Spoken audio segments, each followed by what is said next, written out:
आज की जो प्रेस कॉन्फ्रेंस रखी गई है, इस प्रेस कॉन्फ्रेंस रखने का जो मकसद है, 19 जुलाई को कैथल में जो राजपूत समाज के लोग प्रदर्शन कर रहे थे, उस प्रदर्शन पर वर्तमान की जो आरएसएस बीजेपी की सरकार है, उन लोगों पर लाठीचार्ज किया गया है, आंसू गैस के गोले दागे गए हैं। तो हम सरकार से ये कहना चाहते हैं कि सरकार, वर्तमान की जो बीजेपी आरएसएस की सरकार है, वो आपस में राजपूत और गुर्जरों को लड़ाने का प्रयास कर रही है। तो सरकार की जो आरएसएस बीजेपी की सरकार, उसका मकसद ही यही है कि डिवाइड एंड रूल, फूट डालो और राज करो। ये जो सरकार है, ये न क्षत्रियों को कुछ देना चाहती है, न गुर्जरों को कुछ देना चाहती है, बल्कि इनका मकसद केवल लोगों को आपस में लड़ाना है। तो हम इस प्रेस कॉन्फ्रेंस के माध्यम से ये बताना चाहते हैं कि जो आरएसएस बीजेपी की सरकार आपस में लोगों को लड़ाना चाहती है, तो मैं क्षत्रिय समाज के भाइयों से भी और गुर्जर समाज के भाइयों से भी निवेदन करना चाहता हूं कि इस सरकार की पॉलिसी को समझे और आपस में भाईचारा बढ़ाने का काम करे, भाईचारा कायम रखने का काम करे। और दूसरा मैं ये कहना चाहता हूं कि वर्तमान की जो सरकार है, वो एक रिटायर्ड जज के नेतृत्व में कमेटी का गठन करे और वहां पर जो लाठीचार्ज किया गया है, जो अश्रु गैस के गोले दागे गए हैं, उसकी निष्पक्ष जांच की जाए और जांच करके जो भी दोषी लोग हैं उन पर कार्रवाई की जाए। आने वाली 7 अगस्त को भारत मुक्ति मोर्चा और बामसेफ की जो ऑफशूट विंग्स हैं, उसके द्वारा पूरे देश भर के 567 जिलों में 7 अगस्त को भारत बंद का कार्यक्रम किया जा रहा है।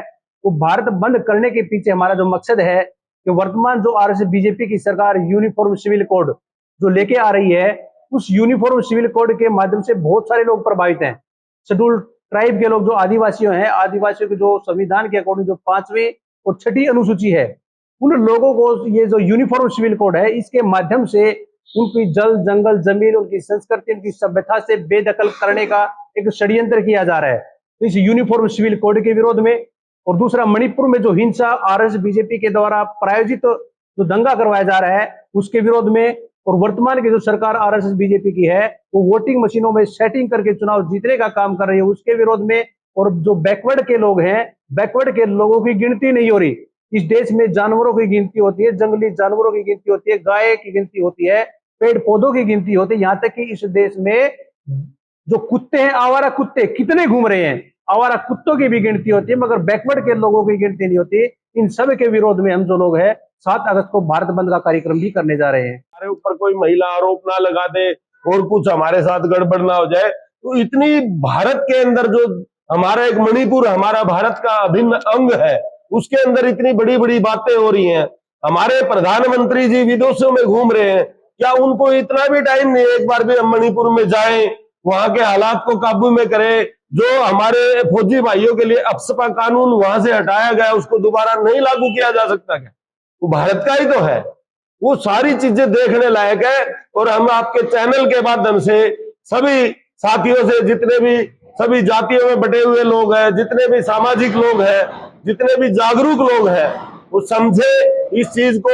जो एजेंडे पे जो लोग काम कर रहे हैं उनको समझने का काम करें। और जो बच्चे जिनको झूठ बोल बोल के, जैसे अभी एक हमारे पास कोई सूचना आई थी भी जहां पे माताएं बहनों को भी झूठ बोल बोल के ले जाते हैं, जैसे और इनमें बड़े बड़े दलों में लोग काम करते हैं। मैं प्रार्थना करता हूं अपने अपने बच्चों को संभालें और उन पे काबू करें, नहीं तो उनको आने वाले टाइम में बहुत बुरे दिन देखने मिले। और हमें तो आशंका है कि 2000 से पहले और भी बहुत बड़ा दंगा इस देश के अंदर हो सकता है। तो मैं प्रार्थना करूंगा मोदी सरकार से और हरियाणा में खट्टर सरकार से, भाई अनिल विज ने बयान दिया, गृह मंत्री जी है, भाई ये एक प्री प्लानिंग जो नू का और पलवल का था, भी प्री प्लान था ये मामला। यदि ये प्री प्लान था तो मैं हमारे आदरणीय गृह मंत्री जी से आग्रह करता हूं कि आपके पास सीआईडी है, आईबी है, सारी चीजें हैं। यदि ये प्लान था तो इसका पहले आपने खुलासा, इसको रोकना चाहिए था। तो इसके अंदर यदि प्लान था और आपकी सारी चीजें आपके पास है, पूरी 100 के 100% आपके हाथ में सत्ता है, सारी चीजों पे आपका कब्जा है, तो आप फैल किस लिए हुए? यह शांति क्यों फैली? तो इसकी जिम्मेवारी तो सिर्फ जो आज राज कर रहे हैं उन्हीं की है।